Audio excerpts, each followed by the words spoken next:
Jalen Williams just became the first player in 2 years to score 40 points in an NBA Finals game. But this wasn't an isolated performance. Since Game 3, he's been averaging 31 points, while shooting 50% from the field and 40% from 3, playing like a true offensive superstar. OKC has needed every one of those buckets due to the way the Pacers are defending.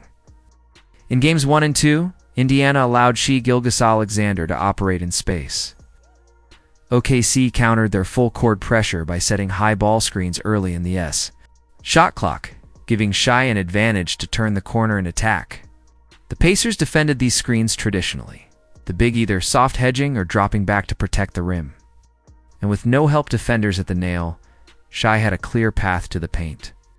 He consistently got whatever he wanted in the pick and roll, scoring 38 points in Game 1 and 34 in Game 2, while collapsing the defense and finding open teammates, realizing this wasn't sustainable.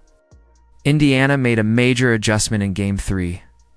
Andrew Nembhard face-guarded Shai full court, denying him touches and forcing OKC to find offense elsewhere. Even when Shai did get the ball, the Pacers aggressively hedged screens, packed the paint, and rotated early, ensuring he always faced multiple defenders. The strategy worked. Shai scored a series-low 24 points, committed a playoff career-high 6 turnovers, and Indiana took a 2-1 lead, but OKC responded with a smart adjustment. If the Pacers' focus was stopping Shai, the Thunder shifted the offensive load to Jalen Williams. Embracing the role of primary playmaker, JDUB stepped up in a big way, and since then, OKC hasn't looked back. In Game 1, Shai had 77 touches compared to J-Dub's 63. In Game 2, followed a similar pattern. But everything changed in Game 3. When OKC adopted a more JDUB-centric offense, unlocking an entirely new ceiling for their attack.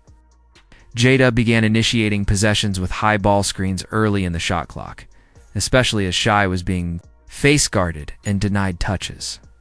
With help defenders still keyed on Shai, J-Dub often had clean lanes to the paint.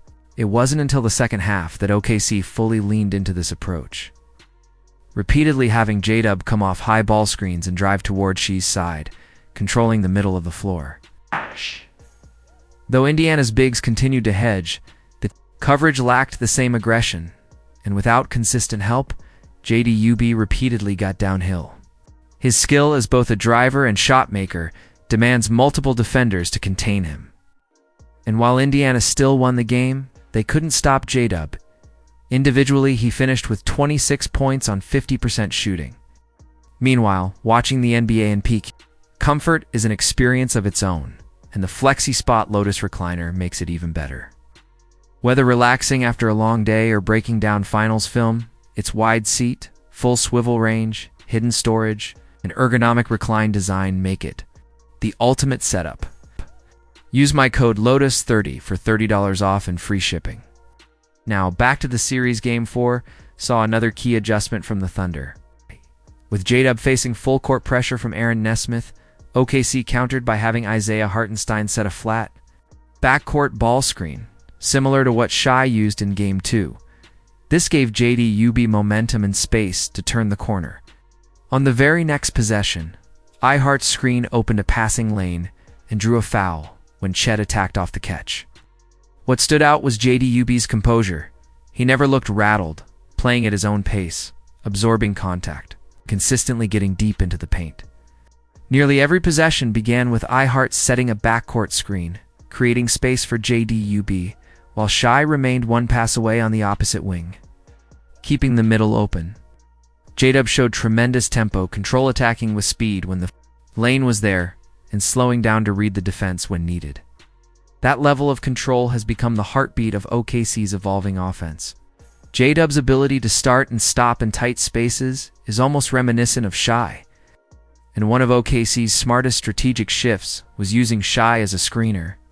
Because Nembhard didn't want to leave Shai, it created more space for J-Dub to attack. Shai didn't even need to land a hard screen, just his presence in the middle drew enough defensive attention. With a cleared baseline, JDUB had all the room he needed to drive. This action became a go-to late in the game. No players on the wings. Shai setting a flat screen for JDUB in the center, and JDUB slicing through an open floor. Eventually, Indiana countered by switching those screens to limit the space, but with Nembhard now off Shai, OKC could go back to him in isolation. Shai handled it well, especially when matched against Nesmith. This is how the Thunder closed Game 4. Shai sets a screen, Nembhard switches, and Shai isolates at the elbow. When the Pacers sent a double, it left J-Dub with an advantage off the catch, leading to quick ball movement and a wide-open catch. Shoot 3. What often gets overlooked is how JDUB, carrying the primary ball handling duties for 3 quarters, kept Shai fresh for the 4th. After looking gassed late in Game 3, Shai came out energized in Game 4, scoring 15 of OKC's last 16 points to seal the win and tie the series 2-2.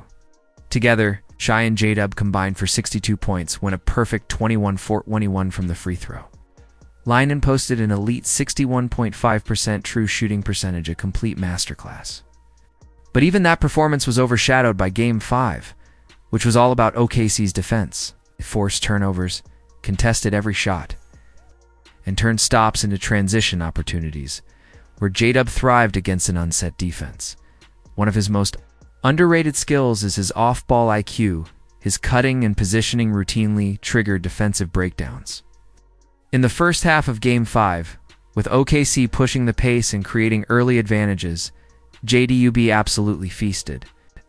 Along with his elite movement, Jalen Williams continues to prove he's a reliable shooter, hitting 3 or 5 from beyond the arc in Game 5.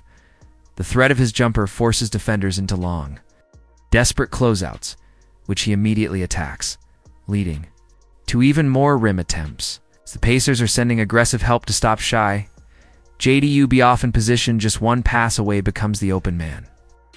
That defensive mistake repeatedly turned into points as he scored nearly 20 through spud-ups, cuts, and transition plays, showcasing just how complete and lethal his offensive arsenal has become. He set the tone early in Game 5 with relentless rim pressure. And even when the pace slowed and OKC shifted into half-court sets where JDUB ran point for extended stretches, he continued to deliver. While his patience stood out, it was his aggression that truly stole the show. Instead of settling for mid-range shots, he relentlessly hunted driving lanes, tacking full-court pressure, and exploiting high-ball screens set by Isaiah Hartenstein. J-Dub attempted 12 shots at the rim, tying a career high across both regular season and playoffs, and drew 12 free throws. Another personal best, proving just how unstoppable he was.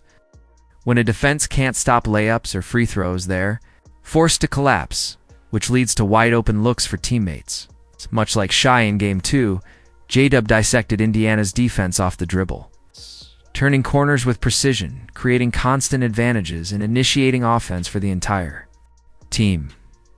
In the 4th quarter, OKC added one final twist, reversing the flat ball screens Shai had been setting for JDUB. This change forced the Pacers into difficult choices, opened up the floor, collapsed their defense, and resulted in plays like a wide-open corner 3 for Luguentz Dort. Even when Indiana managed to defend the actions properly, J-Dub responded with strength, touch, and elite shot-making, like powering through contact for a tough floater after a stalled high screen. This game was the full realization of Jalen Williams' talent, relentless downhill pressure, using his strength and length to finish at the rim, at elite shot creation when it mattered most. He finished with 40 points on a staggering 66% true shooting, with just one turnover, becoming the first player in 2 years to score 40 in an NBA Finals game. Shai Gilgeous-Alexander added 31 points and 10 assists, making their combined 71 points and 14 assists one of the most dominant finals performances in recent memory. Backed by OKC's stout team defense, this dynamic duo propelled the Thunder to a 3-2 series lead, but the true story of the night was Jalen Williams. All season long, critics questioned whether he could truly serve as a no-2 option in a deep playoff run, especially during the Denver series, but with this leap in the finals, he silenced every doubt. He's become more assertive, more physical, and far more efficient, using his frame to draw contact. Refusing to settle for jumpers, attacking the rim with force, and continuing to thrive both off the ball and as a high-level defender. This is exactly what a championship level second option looks like. At just 24 years old, Jalen Williams has officially taken over the NBA Finals. If you enjoyed this breakdown, don't forget to like, subscribe, and turn on notifications for more content. For deeper analysis, check out the Hoop Venue podcast. And follow me on social media, links are in the description. Let me know in the comments what you think of JDUB, and as always, have a great day. I'll catch you in the next one.